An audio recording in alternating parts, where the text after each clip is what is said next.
Esses dias viralizou na rede social uma foto das Paniquetes, lá da época do Pânico, que era ali começo dos anos 2000 e tal. Que pra gente, na época, para nós mulheres, a gente falava assim, ah, é porque fulana, nossa, ela é toda gostosona, ela é toda paniquete, que era uma referência de mulher sarada, que treinava, que era grandona e tal.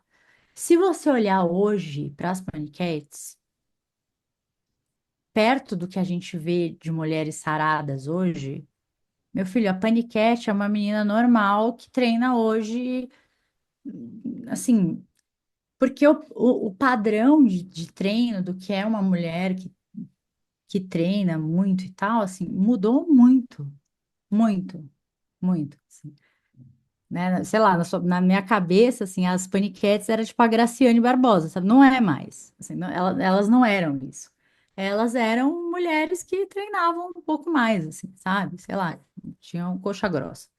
Hoje não, né? Hoje esse padrão já não é mais o padrão de mulher sarada, já mudou bastante. Sabe o que você falou? Isso me fez lembrar. Eu lembro de ver. Apareceu no meu feed algumas mulheres assim que eram bem. Treinavam pesado. E eu lembro de pensar assim: a coxa dela eu acho que é a mesma que a minha cintura, né? O tamanho da coxa dessa mulher é gigantesco. Essa mulher tem uma força, que eu não sei, né? Ela levanta 10 Brunos ali na perna dela, com aquele negócio, que a máquina, não sei nem como é que aguenta, tanto peso que se colocado naquilo ali. Tem que criar máquina nova. E como é essa evolução, né? A gente vê isso no esporte também, né? De esse puxar, ele vem para um local tão mais pesado que até a evolução dos equipamentos muda, né? Onde antes era mais leve, agora já existe esse mais pesado. E sabe que essa definição do corpo, eu sempre tive. Eu demorei para crescer, né? Eu tive um desenvolvimento mais tardio, tive que fazer acompanhamento com endocrinologista e tudo mais. E eu lembro que eu me sentia muito triste por ser mais baixo e eu era muito magrelo. Eu era muito magrelo também, eu achava que era uma parte por causa da problemas com tireoide, mas também era porque eu corria praticamente todos os fins de semana e corria muito. E como isso influenciava no meu peso também, essa atividade física, né? Que correr emagrece muito. Mas eu lembro que o principal era eu me sentia triste porque eu, como homem, era mais baixo e tinha os braços finos. A perna nunca foi fina. Então isso não era uma coisa que eu sentia. Mas também nem via valor na perna, ali que não era fina. Me preocupava mais com o meu braço, que era magrelo. E eu era magrelo. Meu rosto era magrelo, até o osso, assim. Eu tenho as fotos da faculdade que aparece às vezes no celular e geralmente eu mando pra Cindy. E tem um osso assim saltado de. Sabe aquele ator que perde muito peso e vai fazer um personagem magrelo? Esse era eu na vida. E como era difícil engordar. E eu lembro que quando eu comecei a engordar, eu lembro de aí me preocupar porque aí eu tava com barriga. Aí a minha barriga não era definida mais. Porque eu era definido porque eu era magrelo e corria. Então, apesar de ter o braço magrelo, tinha o benefício que era a barriga sarada. E aí eu comecei a engordar e a barriga virou um tanque só, né? Como eu defini ali, um volume só.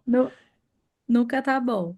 Nunca tá bom. Mas aí eu comecei a aceitar que é tipo, não, eu posso, eu lembro de pesquisar e começar a aprender, ir na academia e pensar, isso dá muito trabalho. Eu tenho uma dieta saudável, eu faço uma quantidade de exercício saudável e isso tá bom pra mim. O meu braço poderia ser maior, minha barriga poderia ser mais sarada.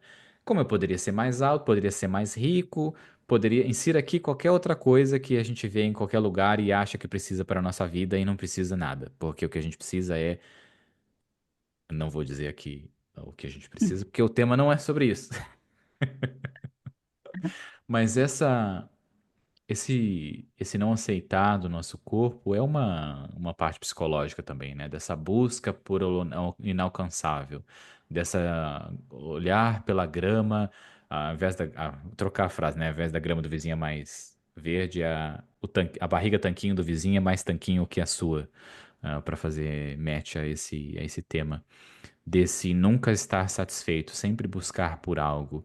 E é um desprendimento de energia em algo que é tão difícil e tão caro de ser alcançado.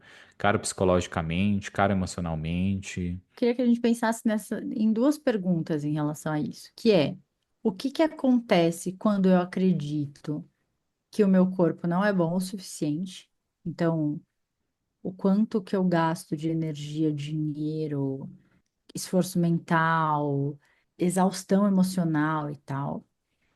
E o que que aconteceria se eu acreditasse que o meu corpo é bom o suficiente? O que que poderia acontecer se eu acreditasse nisso? E o que que já acontece por eu não acreditar? E por que que o que que já acontece? Porque eu sei que você já acredita que o seu corpo não é bom o suficiente, porque isso está impregnado pelos anúncios, por tudo que te rodeia falando que o teu corpo não é bom o suficiente. Tem sempre um anúncio falando, ah, você tem tal coisa, às vezes é uma coisa que você nem prestou muita atenção, você fala, nossa, isso, nananana, tem que cuidar, tem, você fala, meu Deus, nossa, isso nem sabia que isso era um problema, agora instalaram um problema aí na sua cabeça. E aí, gente, dá para abrir, falando de como isso aprisiona as mulheres e olhando, né, fazendo um recorte, é, de- olhando assim para esse contexto feminino e tal, imenso, assim, porque a energia e o dinheiro que as mulheres gastam nesse lance de se enquadrar é imenso, né? E isso distrai elas de um monte de coisa e de, enfim. Mas eu queria só deixar esse cutucada aí do que poderia acontecer se você acreditasse que você tá boa ou bom o suficiente. Que poderia acontecer na sua vida? O criar essa necessidade é o que a gente já vê há muito tempo nesse movimento da indústria em geral, né? Se a gente pensar, por exemplo, no iPad.